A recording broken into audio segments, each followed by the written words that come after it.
우리 말씀 나눴으면 좋겠어요. 우리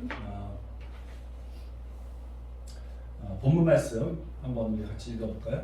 성경 본문인데 같이 읽어볼게요. 시작. 내 형제들아, 만일 사람이 믿음이 있노라 하고 행함이 없으면 무슨 유익이 있으리요? 그 믿음이 능히 자기를 구하려느냐? 만일 형제나 자매가 헐벗고 일용할 양식이 없는데 너희 중에 누구든지 그에게 이르되 평안히 가라, 덥게 하라, 배부르게 하라 하며 그 몸에 쓸 것을 주지 아니하면 무슨 유익이 있으리요? 이와 같이 행함이 없는 믿음은 그 자체가 죽은 것이라. 어떤 사람은 말하기를 너는 믿음이 있고 나는 행함이 있으니 행함이 없는 내 믿음을 내게 보이라. 나는 행함으로 내 믿음을 내게 보이리라 하리라. 내가 하나님은 한 분이신 줄 믿느냐? 잘 아나도다. 주신 이도 믿고 어떠느냐? 아멘. 여기 야고보서는 우리에게 신앙인들에게 말과 그리고 행함, 인내에 대해서 말씀하시는 서신서입니다. 로마서처럼 어떤 구원의 도리들을 말하는 그런 서신서가 아니라 성도들이, 거듭난 성도들이 마땅히 가져야 할 그런 언행과 또 우리 예수님 오시는 그날을 기다리며 주님의 재림을 기다리며 또 인내할 수 있는 이런 인내에 대해서 권면하는 그런 서신서죠. 여러분, 우리는 믿음이 무엇이라고 생각하고 있습니까? 예수님께서 이 땅에 오셔서 우리를 위해서 십자가에 달려 죽으시고 행하신 모든 일들을 믿는 것이라고 생각하십니까? 그리고 그것을 믿음으로 해서 우리는 구원을 보장받았고 그것이 천국행 어떤 티켓을 내가 받았다고 생각하는 그 정도로 생각하고 계시나요? 그런데 여러분 한번 생각해 봤으면 좋겠어요. 방금도 우리 얘기했지만 예를 들어서 우리 부모님이 나의 친부모예요. 내가 태어날 때 그걸 보지 못했잖아요. 근데 나의 친부모야. 그래서 내가 친부모로 철석같이 믿고 있어요. 만약에 내가 그렇게 철석같이 믿고 있으면 그 부모가 진짜 친부모입니까? 친부모가 되는 건가요? 만약에 그 아이가 고아원에서 데려와서 길렀던 아이예요. 아니면 길에서 정말 주워다가 길렀어요. 그렇다면 그 아이는 얼마나 더 충격이 클까요? 그죠? 자기 친부모라 생각합니다. 그러니까 믿는다고 해서 다 그것이 사실이 되는 것은 아닙니다. 우리가 믿음에 대해서 한번 정확하게 봐야 될 필요가 있죠. 우리가 구원받았다는 근거는 바로 뭡니까? 오직 믿음이라고 성경에 나와 있죠. 그대로 말씀에 나와 있는 그 성경 말씀을 그대로 믿는 것이라고 얘기하고 있습니다. 과연 그럴까요? 우리는 이쯤 됐으면 우리는 올바른 믿음이 무엇인지를 우리는 한번 정의를 내려볼 수 있어야 할 것입니다. 드라마를 본 적이 있는데 여러분도 뭐 보셨을 것 같아요. 너무 흔한 드라마예요. 아주 가난한 집안에 두 형제가 있는데 이상하게 그 두 형제 중에 큰 형은 굉장히 유난히 똑똑하고 행동도 바르고 그리고 아주 명철해요. 그러더니 그냥 잘 성장을 합니다. 근데 아버지, 어머니나 자기 동생 할 거 없이 다 좀 이렇게 좀 미련한데 그 큰아들만 똑똑한 거예요. 나중에 알고 보니까 어떤 대기업의 회장에 잃어버린 어떤 상속자, 어렸을 때 이런 아주 유치한 그런 그렇죠. 아주 뻔한 스토리. 그런데 여기서 말하고자 하는 것은 그 아이는 비록 다른 곳에서 자라고 있었지만 그 회장의 유전자를 물려받은 자라는 거예요. 그 회장의 DNA가 있는 것입니다. 그래서 그 DNA를 물려받았다는 거예요. 그 유전자를 물려받은 자라는 거죠. 우리가 예수님을 진정으로 믿으면, 우리는 거듭나게 되면 우리는 하나님의 DNA를 받게 됩니다. 성령으로 거듭났기 때문에. 성령의 DNA, 성령이 우리의 모체가 되기 때문에 그렇죠. 그렇다면 유전이라는 게 과연 무엇일까요? 그것은 부모의 그 특징이 그대로 그 자손에게 물려지는 것을 말하잖아요. 우리는 거듭났으면 성령님이 우리의 모체가 되는 것입니다. 그래서 성령님에 있는 모든 유전자가 우리 안에 그대로 들어와 있어요. 그렇다면 하나님의 유전자는 과연 어떤 것을 말할까요? 하나님의 유전자는 예수님의 성품을 그리고 예수님의 인격을 담을 수 있는 그런 조직체가 됐다는 것이에요. 예수님의 성품을 그대로 물려받았다는 뜻이 아니라 예수님의 성품을 인격을 받아들일 수 있는 그런 조직체, 그런 기반이 마련됐다는 뜻입니다. 예를 들어서 우리가 인간이 살아오는데 얘가 원숭이가 너무 많이 닮았어요. 그래서 어렸을 때부터 아예 그냥 원숭이랑 같이 자랐어. 타잔이 그렇게 자랐잖아요. 그런데 만약에 그 사람을 원숭이랑 같이 자랐던, 원숭이인 줄 알고 막 자랐던 그 사람을 데리고 왔어요. 그리고 어떤 사람들이 있는 그 환경 가운데 자라게 하고, 그리고 어떤 모든 것들을 다 뒷받침해줘서 공부할 수 있는 여건들을 다 만들어줬다고 한다면 그 사람은 공부를 잘해서 박사도 될 수 있습니다. 왜냐하면 사람의 DNA를 가지고 있기 때문에 그래요. 근데 원숭이 죽었다 깨어나도 그렇게 될 수가 없죠. 우리는 어떻습니까?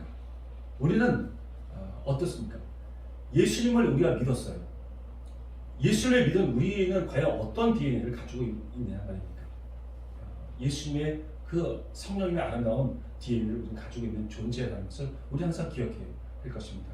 우리가 누가복음 한번 2장 52절을 한번 같이 읽어볼게요. 시작. 예수는 지혜와 피가 자라가며 하나님과 사람에게 더욱 사랑스러워 가시더라. 아멘. 예수님께서는 이 땅에 오실 때 사람과 같이 오셨습니다. 그러나 그분은 성령으로 나신 분이셨어요. 아이와 똑같이, 사람과 같이 똑같이 생겼고, 또 사람이 먹는 밥도 음식도 먹고 그렇게 자랐지만 그분은 성령님의 DNA를 가지고 계신 분이었습니다. 그래서 성장하면서 그는 지혜가 자랐다고 얘기합니다. 예수님이 태어날 때부터 처음부터 하나님이었음을 알고 태어난 것이 아닙니다. 그분은 지혜가 막 자랐어요. 처음에는 처음부터 나는 하나님이야 라고 생각하고 오신 것이 아닙니다.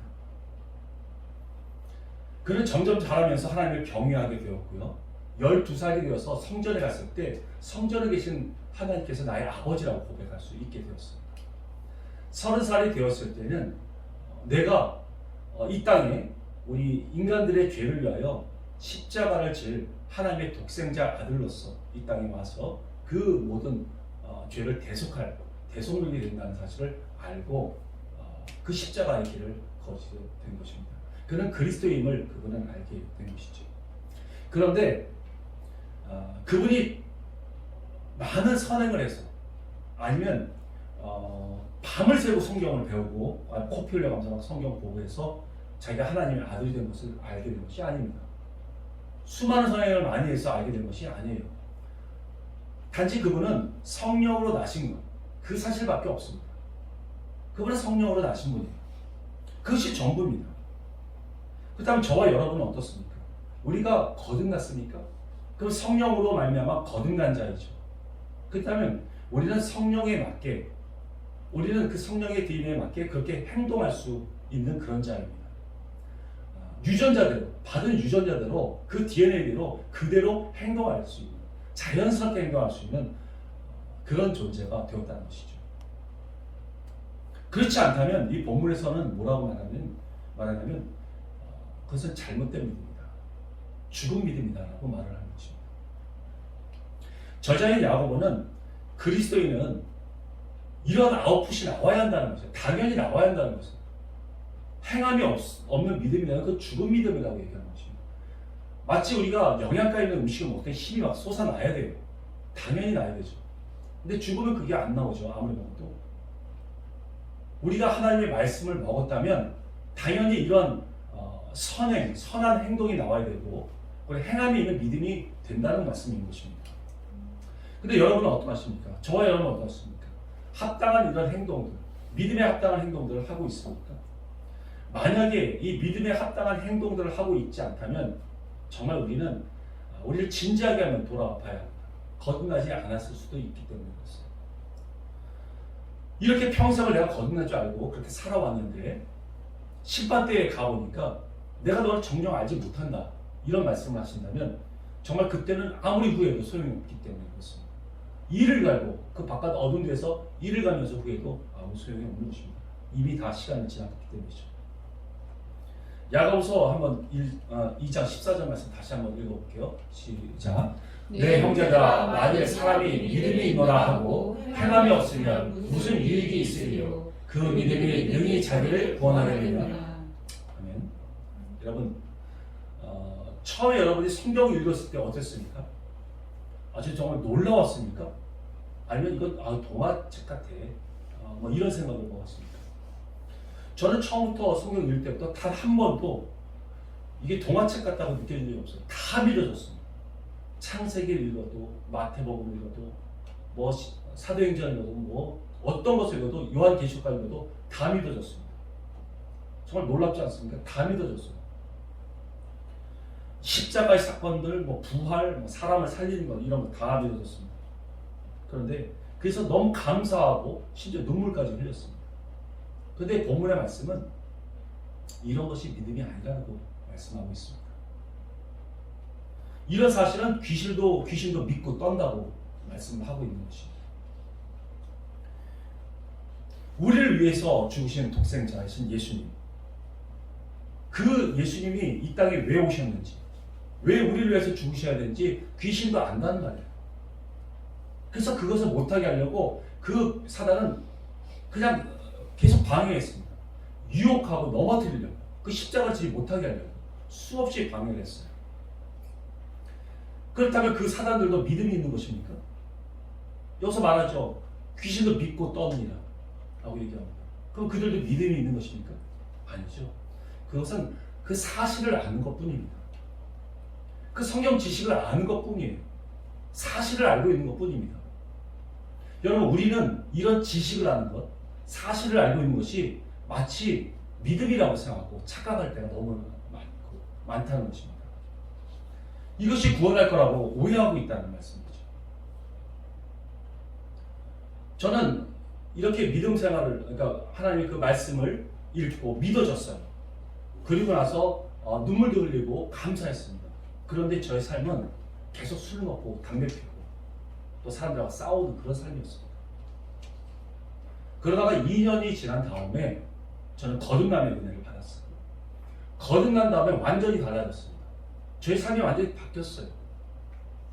물론 좀 더러운 습관들에 남아서 계속 나를 괴롭히는 게 있어서 그걸 투쟁하고 싸우는 과정도 많이 있었습니다만, 전반적으로 본다면 그 믿음, 하나님께서 말씀하신 대로 그 삶을 살아갔습니다. 그러면서 믿음이 성장되기 시작했죠. 내 안에 하나님께서 말씀이 들어오면 그 말씀은 운동력이 있어요. 그래서 나를 이끌어줍니다. 내가 하나님의 말씀을 먹을 수 있도록 자꾸 이끌어주세요. 하나님의 말씀이 아주 달콤하게 읽게 해주시고, 너무 꿀송이처럼 달게 만드셨어요. 그래서 계속 읽게 만드셨고, 또 어떤 불우한 이웃이 있으면 그 사람을 도우라고 나에게 말씀하셔서 돕게 하셨습니다. 이끌어주셨습니다. 여러분, 물론 디테일한 부분에서 순종 못한 것도 많이 있습니다. 그러나 그것들을 좁게 보지 않고 넓은 하나님의 관점으로 본다면 하나님의 성장의 스케줄대로 제대로 성장하고 있다고 저는 믿습니다. 그렇게 성장이 됐어요. 참 하나님의 은혜죠. 근데 이 본문 말씀에서는 단순히 성경을 아는 것, 이것으로는 구원받지 못한다고 말하고 있는 것입니다. 그렇다면 또 행한다는 것은 과연 무슨 말씀일까요? 예를 들어 신앙생활을 했어요. 그래서 교회를 다니게 됐습니다. 그랬더니 얼마 지나지 않아 교회에서 어떤 일을 봉사를 맡겼습니다. 여러분, 그런 행동하는 것, 그렇게 행함을 하는 것, 어떤 봉사를 하는 것, 이것이 행함이 있는 믿음일까요? 물론 그럴 수 있습니다. 그러나 이런 것보다도 먼저 하나님을 먼저 사랑하고, 그리고 이 성경에 있는 모든 말씀들이 믿어지면서 하나님께서 인도하신 대로 그때마다 하나님께 그 인도하신 그 길을 따르는 것, 그것이 믿음이라는 것입니다. 만약에 단순히 착한 일을 행하는 것이 믿음이고 여기서 말하는 행함이라고 말한다면, 여러분, 착한 일을 하는 사람 너무나도 많습니다. 여러분보다 훨씬 착한 일을 하는 사람 많아요. 지금도 뭐 불효한 일 돕기하자면 수없이 재정 갖다 붓습니다. 가서 헌신하고 일하는 크리스찬이 아닌데도 말이죠. 그런 것을 말하는 것이 아닙니다. 이 성경에서 말하는, 야고보서에서 말하는 행함이라는 그런 것을 말하고 있는 것이 아니란 말이죠. 그리고 또 단순히 성경을 많이 읽는 것, 여러분, 이것도 아닙니다. 여러분, 성경을 지금 철학하는 사람들은 성경을 읽어봐요. 알고 싶어서, 지식으로 알고 싶어서 읽습니다. 도올이라는 김영옥 씨 있죠. 도올도상 도올이라고 말하죠. 그 사람은 10번도 전체를 10번도 더 많이 읽었다고 얘기해요. 일반 성도보다 더 많이 읽었습니다. 그러나 그는 유명한 석학이죠. 그렇지만 그는 그리스도인이 아니에요. 하나님께서 말씀하신 건 이런 것들을 말하는 것이 아닙니다. 온전한 믿음이라는 것은 거듭난 우리를 하나님께서 우리의 그 신앙의 상태에 따라서 하나하나를 이끌어 가실 때마다 그 하나님의 인도하심에 따라 따라가는 삶을 말하는 것입니다. 그때마다 하나님께서 우리를 적절하게 인도하시고 이끌어 주세요. 그때마다 그 말씀대로 따라가는 것입니다. 그것이 믿음인 것이죠. 그러니까 굉장히 이 말씀은 되게 중요한 말씀인 것입니다. 처음에 신앙을 생활할 때부터 정확하게 이것을 알고 행동해야 되는 것이죠. 믿음 생활을 해야 되는 것입니다. 여기서 행함이라는 것은 바로 여유 있어서, 내가 여유가 많아서, 돈이 많아서, 내가 성공을 해서 이제 좀 베풀어야 되겠다. 좀 내가 선행을 좀 해야 되겠다. 또 시간도 많으니까 내가 가서 좀 봉사 좀 할게. 이런 착한 행동들, 선한 행동들, 이런 것을 말하는 것이 아닙니다. 여러분 분명히 기억하십시오. 여기서 말하는 행함이라는 것은 내 주인 되신 예수님께서 단돈 1,000원이라도 저 불우한 저 노숙자를 도와주라고 말씀하셨을 때 가서 행하는 것입니다. 믿으십니까? 그것이 그 주인과 상관이 있어요. 그것을 하나님께서 원하고 계시는 거죠. 그것을 행함이 있는 믿음이라고 말하는 것입니다. 그렇게 단돈 1,000원이라도 하나님께 순종했을 때 그 단계가 점점 성장하게 돼요. 그래서 더 성장하게 되면 더 많은 것을 맡기게 되십니다. 그럴 때마다 더 순종할 수 있는 힘이 생기고 우리는 잘하게 되는 거예요. 내가 원해서, 내가 기쁜 마음이 있어, 내가 돈이 있어, 내가 여유가 있어서 남을 돕는 것은 나의 기준이 되는 것입니다. 그것은 나중에 하나님과 아무런 상관이 없어요. 물론 이런 선행이 나쁘다는 것이 아닙니다. 선행을 해야죠. 당연히. 그러나 그거는 하나님하고 상관이 없어요. 우리가 마태복음 7장 22절에 그 말씀하셨잖아요. 내가 너를 정녕 모른다. 내가 주님의 이름으로 내가 귀신도 내쫓았고 선지자 노릇도 했고 많은 권능을 행했는데 저를 모르십니까? 그렇게 말했을 때 불법을 행하는 자가 내가 너를 모른다고 거절하셨습니다. 왜? 아무리 선한 일을 많이 하고 하나님의 말씀을 아무리 선포해도 하나님의 뜻대로 행하지 않았기 때문입니다. 하나님이 원하신 게 아니었어요. 하나님의 부르심은 그에게 부르심, 그 당시에 그 주인이 원했던 건 그것이 아니기 때문에 그래요. 무화과 나무가 예수님께서 가서 무화과 나무 열매를 따려고 했어요. 그죠? 근데 무화과가 없었어요. 그때 저주에서 말라 비틀어 죽게 했습니다. 너무 이해가 안 가요. 아니 이게 무화과 열릴 때가 아니에요. 근데 무화과 안 열렸다고 저주에서 죽게 했어요. 여러분 하나님께 원하셨을 때 무조건 순종해야 됩니다. 그때 순종하는 거예요. 하나님이 원했을 때, 주인이 원하셨을 때 순종하는 것입니다. 그것이 우리와 예수님과 하나가 되고 주와 종이 되는 관계예요. 상관이 있는 것입니다. 요즘에는 인문학적인 그런 강의를 참 많이 합니다. 그래서 착하게 삽시다. 선한 일을 행동합시다. 선한 일을 많이 합시다라고 말을 해요. 여러분 좋은 말입니다. 그러나 여기서 말하는 행함은 이것이 아니에요. 이것은 하나님과 아무 상관이 없습니다.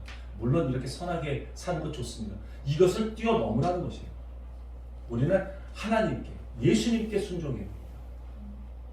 그럴 때 우리는 성장할 때마다 하나님 더 많은 것을 우리에게 맡기게 되는 것이죠.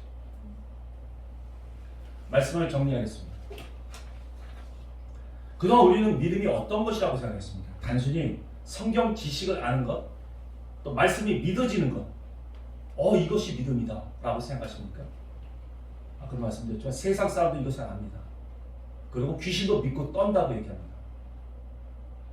여기서 본문에서 말씀하시죠. 그것으로 너희를 구원할 수 있겠느냐? 라고 물어봅니다. 그럼 언제나 믿음이라는 무엇입니까?